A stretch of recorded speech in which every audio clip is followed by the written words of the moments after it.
Hi guys, welcome back to the another episode of Social चाय।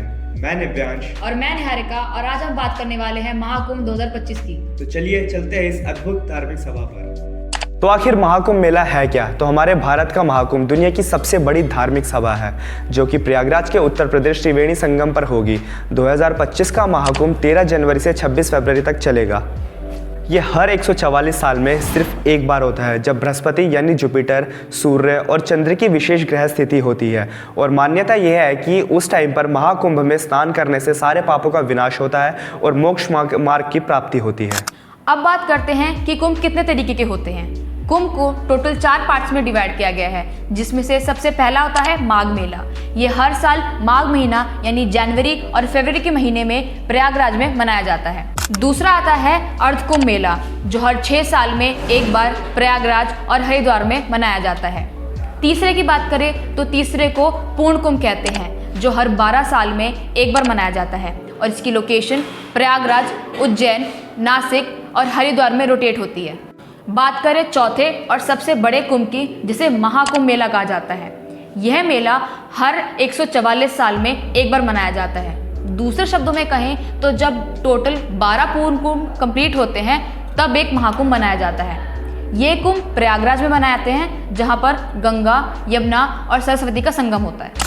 तो अगर हम महाकुंभ मेला को एस्ट्रोनॉमिकल बेसिस पर देखें तो ये तब होता है जब सूर्य मेष राशि में प्रवेश करता है और बृहस्पति कुंभ राशि में। हालांकि चंद्र की स्थिति भी स्नान का शुभ मुहूर्त तय करती है। जुपिटर को 12 साल लगते हैं सूर्य का एक चक्कर लगाने में, तब होता है पूर्ण कुंभ। लेकिन वही जुपिटर जब 12 चक्कर लगा लेता है सूर्य के 144 साल में, तब बनता है महाकुंभ। तो अब देखते हैं अमृत स्नान क्या होता है। अमृत स्नान सबसे शुभ स्नान माना जाता है, जिसको करके लोग मोक्ष की प्राप्ति करते हैं। इसके पीछे भी एक दिलचस्प कहानी है। देवता और असुर जब समुद्र मंथन कर रहे थे तब वहां से अमृत निकला और अमृत की कुछ बूंद उज्जैन, नासिक, प्रयागराज और हरिद्वार में गिरी। इसी कारण से जो कुंभ मेला है वो इन 4 जगहों पर ही मनाया जाता है। तो हमने जान लिया है कि अमृत स्नान होता क्या है, पर पहला अमृत स्नान लेता कौन है? तो अखाड़ास के नागास, साधु और संत सबसे पहला अमृत स्नान लेते हैं। उसके बाद ही आम भक्तों के लिए अमृत स्नान खोला जाता है। तो अब हम अमृत स्नान के बारे में इतना कुछ जान ही चुके हैं, तो ये भी जानते हैं अमृत स्नान कितने टाइप का होता है। अमृत स्नान को टोटल 4 भाग में बांटा गया है, जिसमें से सबसे पहला होता है मकर संक्रांति का। दूसरा होता है मौनी अमावस्या का, जो कि सबसे शक्तिशाली स्नान माना जाता है। तीसरे में आता है बसंत पंचमी का स्नान, जो माँ सरस्वती को समर्पित है। और आखिरी भगवान शिव को समर्पित महाशिवरात्रि का स्नान। अब हम बात करते हैं महाकुंभ 2025 की भव्यता की। सरकार के अनुमान के मुताबिक महाकुंभ 2025 में 45 करोड़ से भी ज़्यादा लोग शामिल होंगे, जिसमें से 15 लाख विदेश यात्री होंगे। 2019 के कुंभ में 25 करोड़ भक्त शामिल हुए थे और इस बार अनुमान और गिनती उससे भी ज़्यादा है। आइए बात करते हैं महाकुंभ मेला के आकर्षक पहलुओं की, जिसमें सबसे पहला है नागा साधुओं का दीक्षा समारोह। ये मेला महाकुंभ में नागा साधुओं का दीक्षा संस्कार का साक्षी बनता है, जिसमें कई सारे नागा साधु अपना जीवन त्याग कर या फिर अपनी पहचान त्याग कर एक तपस्वी का रूप धारण करते हैं। चलिए अब बात करते हैं दूसरे आकर्षक पहलू की, जिसमें है शाही स्नान। इसका अपना एक अलग ही महत्व होता है, जिसमें साधु और संत एक विशेष विधि से स्नान करते हैं। अब तीसरा आकर्षक पहलू है यूनिटी एंड डाइवर्सिटी। सिर्फ भारत ही नहीं, दुनिया के हर कोने से लोग यहाँ पर आते हैं और स्नान करते हैं, जिससे एक अलग ही सांस्कृतिक समागम होता है। चौथा आकर्षक पहलू है टेम्पररी मेगा सिटी। करोड़ों भक्तों के लिए यहाँ पे एक टेम्पररी मेगा सिटी बनाई जाती है, जहाँ पे transportation, health care centre, sanitation, security का पूरा ध्यान रखा जाता है। इस कुंभ में सोशल मीडिया के थ्रू काफी लोग वायरल हुए, जिसमें से पहला नाम आता है IIT बाबा का। अभय सिंह, जो कि एक एरोस्पेस इंजीनियर रह चुके हैं और अब एक संत का जीवन जी रहे हैं। इनका IIT एल्यूमिनाई से संत बनने का सफर और इनके बात करने का तरीका लोगों को काफी फैसिनेटिंग लग रहा है, जिसके कारण ये काफी वायरल रह चुका।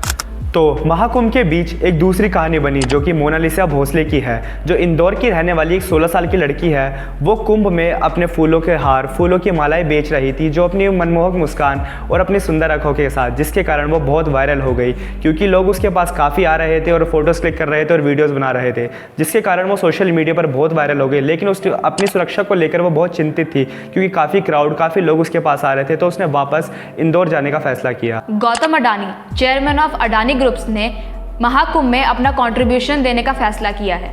उन्होंने इस्कॉन के साथ कोलैबोरेट करके प्रसाद डिस्ट्रीब्यूशन करने का फैसला लिया है, जिसमें वो हर दिन 1 लाख मील डिस्ट्रीब्यूट कर रहे हैं मेगा किचन और 2500 वॉलंटियर्स की हेल्प से।